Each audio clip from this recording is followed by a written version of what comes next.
It's good to find and feel some comfort. I know, friends, a lot of us are in need of it today. With the devastation of 2 hurricanes, the anniversary of the attack on Israel and the unthinkable response against Gaza now widening into a campaign of aggression across the Middle East, the upcoming elections that have many on the edge, not to mention all the things we just have to do in a day.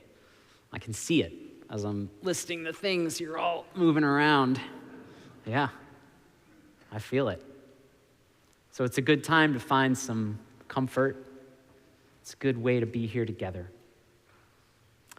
This week, I was reading the New York Times. Not something I suggest doing if you're trying to move away from some of the other things we're talking about. But there I was reading the Times, and there's a 20-year anniversary article about the column Modern Love in there this week. Daniel Jones, the author, retells some of his favorite stories from that column in the article. One of the stories is about a dad and their child. At the end of each day, the child goes into the dad's lap, and they tell each other the worst parts of their day and then the best parts of their day. And one day they were doing this, and the child climbed into dad's lap and was talking all about the bad things. And there were so many that dad forgot to ask, well, what's the best thing that happened today? So he finally remembered and asked his child, what's the best thing that happened today? And the child nestled their chin into his shoulder and said, this is, Daddy, this is. And this story brought me back thinking about times I've had comfort or found comfort in my own life. And whenever I think about that, for some reason I remember car trips, and I remember sitting in the back of my dad's Oldsmobile Cutlass Supreme. Supreme. Going to see my cousins in Virginia. The night was still over the Chesapeake Bay. It was like we were sailing over the water there on that long, low bay bridge, if anyone's ever taken that bridge. Only the headlights and the moon to guide us. It was so still, all of us knowing where we were headed together, knowing soon that my aunt would sing me and my cousins to sleep in the same room with her beautiful voice. Felt so safe. My sister beside me, my folks up front, on our way to see our kin. Even now, it's a comfort to remember these times, and we all need comfort now, I know. Exactly. Many of us are trying to find it.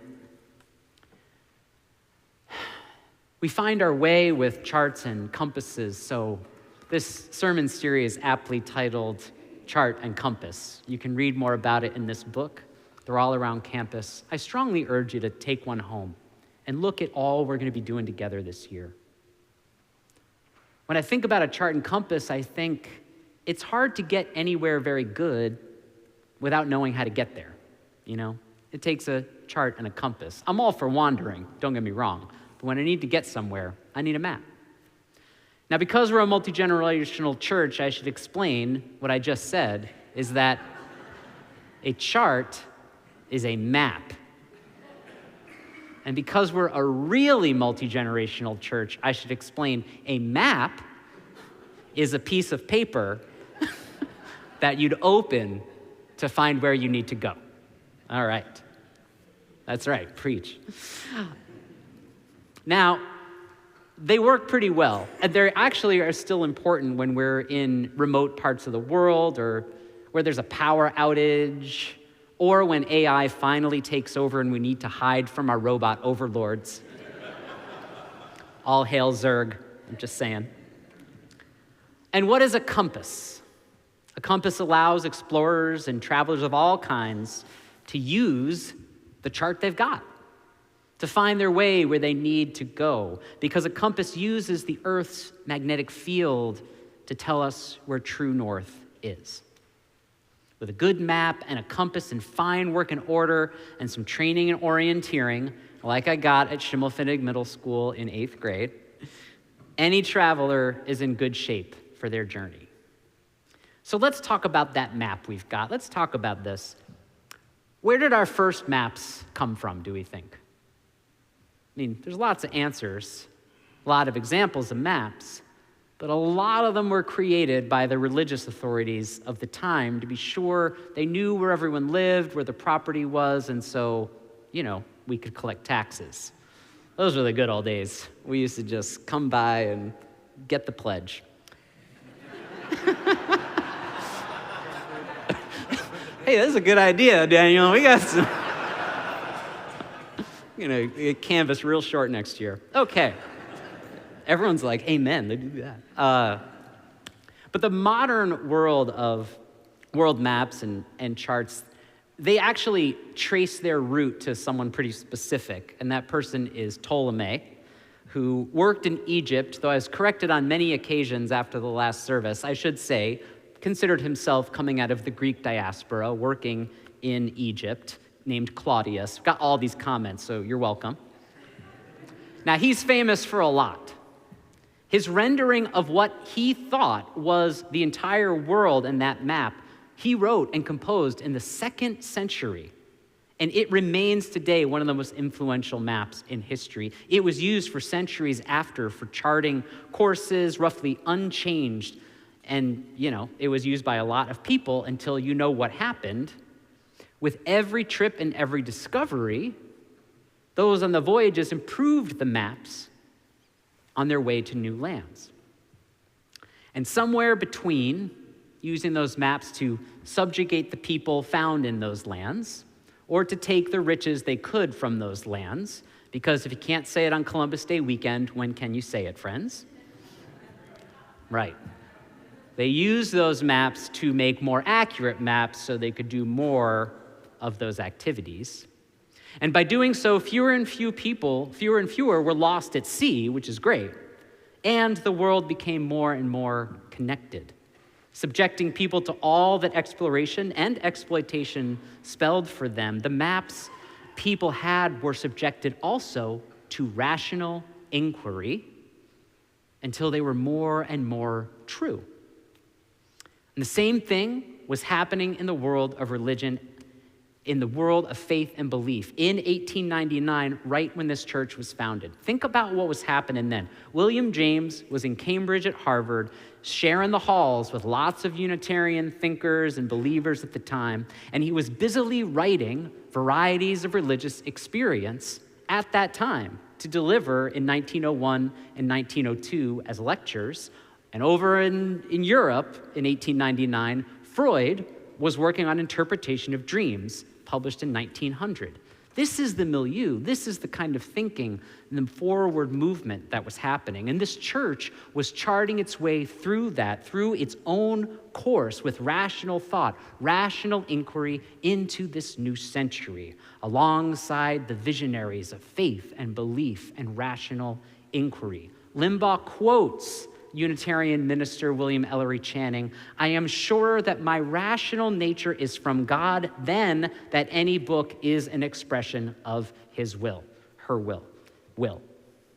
This church and the religion it strives to practice chooses to celebrate the rational in the nature of humans as assurance of the divine presence in our lives, not the other way around, not a divine command we find in a book or a prayer and then doing all we can to kind of make that come to pass. We're doing the order of operations, right? All right. Now, not everything that feels rational is rational, okay? Professor Fiery Cushman, who runs the Moral Psychology Research Laboratory at Harvard, who's carrying on the work of William James, writes about something that sounds a lot like rationality, but it's not. He writes about rationalization, and he does not mince words when he does. I quote, Rationalization occurs when a person has performed an action and then concocts the belief and desires that would have made it rational. Well, I never have felt so convicted in my life. Who would dream of such a thing? Now, not to call him out, but our friend Ptolemy here might be a little more famous for a bit of rationalization than for any map he made. Anyone who studies astronomy knows where I'm going. Ptolemy, much to the satisfaction of the Catholic Church at the time, put forth a theory that the Earth was the center of the solar system, which meant he had to account mathematically for the deeply complex actions all the other planets were taking in relation to the Earth. I'm making a sign of epicycles right now. This is what Ptolemy had a theory about. He mapped the movements of the planets and came up with an entire theory of how they would move in little circles to relation to the Earth, all just to hold up this theory that the Earth is the center of the solar system. Today, this actually is held up in science classes across the world as one of the great guardians against assumptions and the resulting rationalizations that they breed. And what Limbaugh's sermon did at this church is apply this truth to religion. Before psychology was ever a discipline and a move toward rational inquiry in faith ever started, many people were already navigating their lives based on the teachings of a church. Many leaders who held the lives of others in their care tried to fit their whole world, their whole emotional space into what holy scriptures, or ones they called holy, had told them. And many people just couldn't get comfortable with it. And rightfully so. The rational approach of Unitarian thought was like an oasis for people who cherished their faith in something greater than themselves, yes, but questioned why they had to check their rational thought at the door. Back when we had coat checks, it was so classy. This faith, though, isn't easy. I mean, seriously, you're putting up with halfway through the sermon already, and you're still with me, so it's good. As a Unitarian Universalist today, I am always in a kind of state of crisis, self-imposed crisis of faith. I don't know if anyone feels like that, because I look for the hope in the hearts and actions of other people. That doesn't always go so well when I'm reading the New York Times and trying to have that feeling, to be guided by rational and thoughtful inquiry. And this poses a tremendous strain when I see more rationalization perhaps at work in the world than rational thought. But the problem isn't only with others.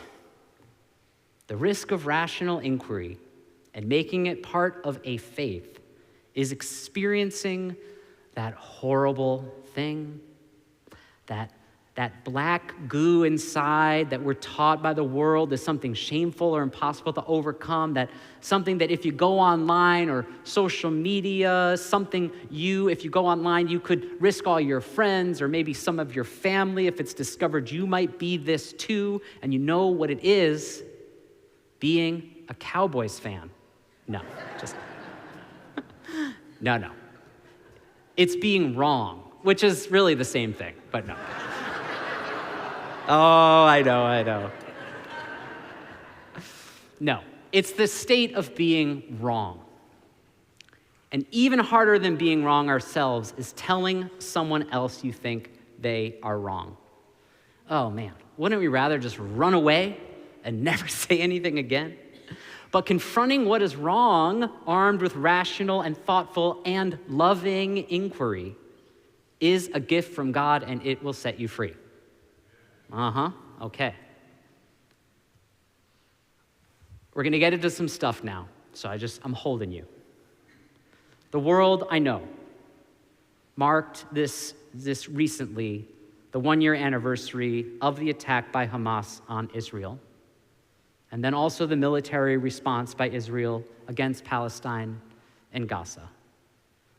And I don't know if there is a more prescient, specific, horrific example of the difference between rational and rationalization than we are witnessing now and going through that region and around the world.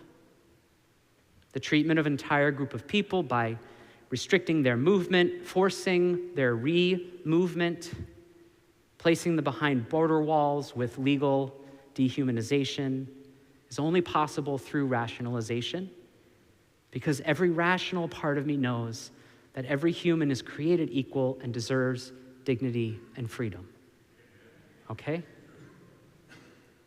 And attacks against Jewish people are climbing at a rate that is shocking to the conscience. The generalization of an entire group of people, assuming that their religion and politics are one and the same, alone perpetuates a dangerous myth and stereotype, diminishes the very real threats against them with a chilling casualness, simply for who they are, throughout the world, including our neighbors right here in Dallas and the synagogue that birthed this church. It's a form of hatred and dehumanization too.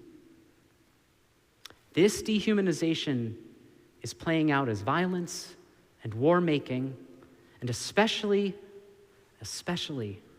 as, quote, unavoidable collateral damage in seeking a purported military target. It's one of the most tragic and callous forms of rationalization I have heard in my life.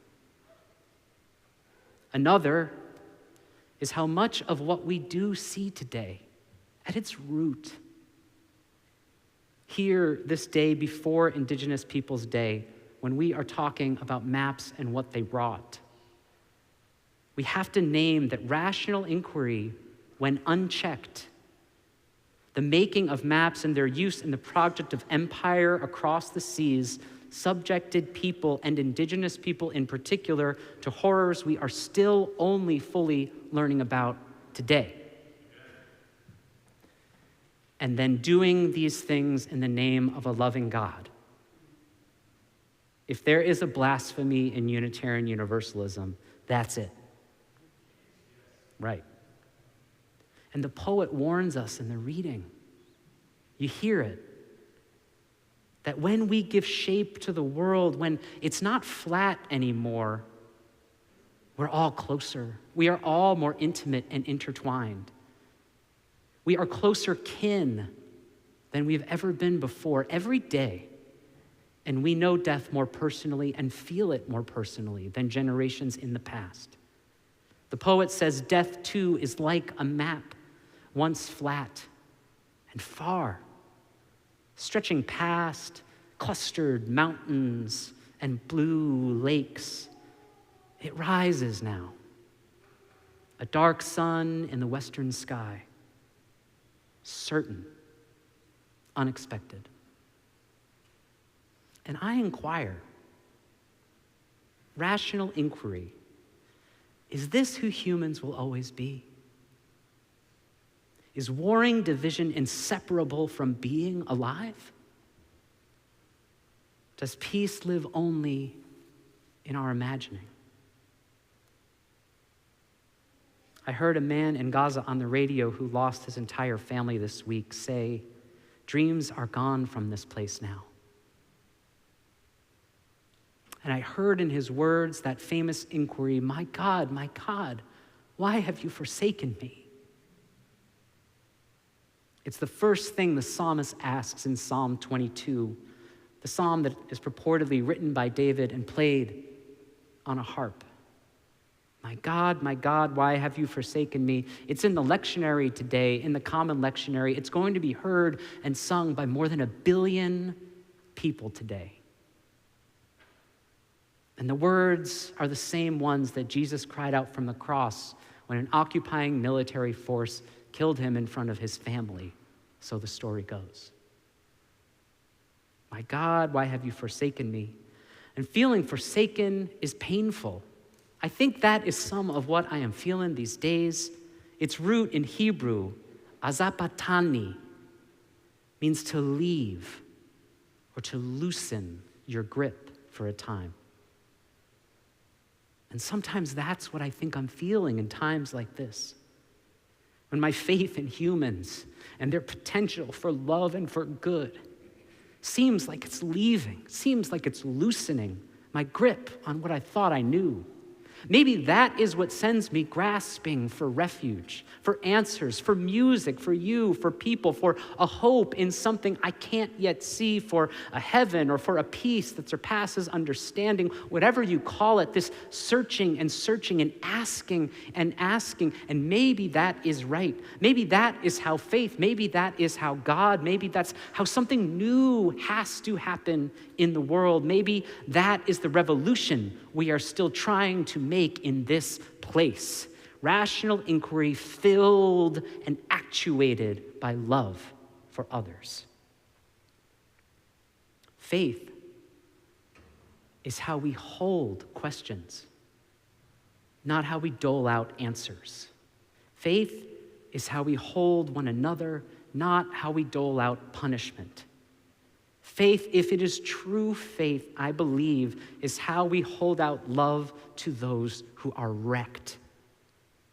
Not how we correct, not how we right, not how we are more holy than anybody else. It is how we hold out love for all, forsaking no one. It's right. I don't know what that is. It's right to have, that's it. You heard it. It's coming. It's right to want good, healthy comfort with one another, to be with those who are together on our journey and be guided along the way by love. It is right for us still, even so, to question all we need to question. In the living of these days, that is what is a faith of questions and answers, of holding those holy questions of what is left to teach us in our lives. The world is full enough right now. I know it is overwhelming with complexity and pain for many of us. I know. We're just like walking around doing stuff, and all of this is happening. But asking and asking again, listening and listening more, loving and loving no matter what, staying in conversation even when it is uncomfortable, can hold us to our true north, right against the chart that we are making of our lives, and guide us home over the bridges, over the distance, and over the water so dark that we do not know the way. Home where we are held and heard. Home where we can speak to one another about the worst that is happening and be understood. And remember to share the best of what is happening today and be held and loved. Home is where we speak about this. Home is where we lay down the sword and the shield, where we lay down what we are protecting ourselves from, where we lay down our burdens and receive love. I know that that is what I need right now, what many of us need this second in this place together. May we build it and continue to live it in that way. May it ever be so. Let's make it so. Blessed be and amen.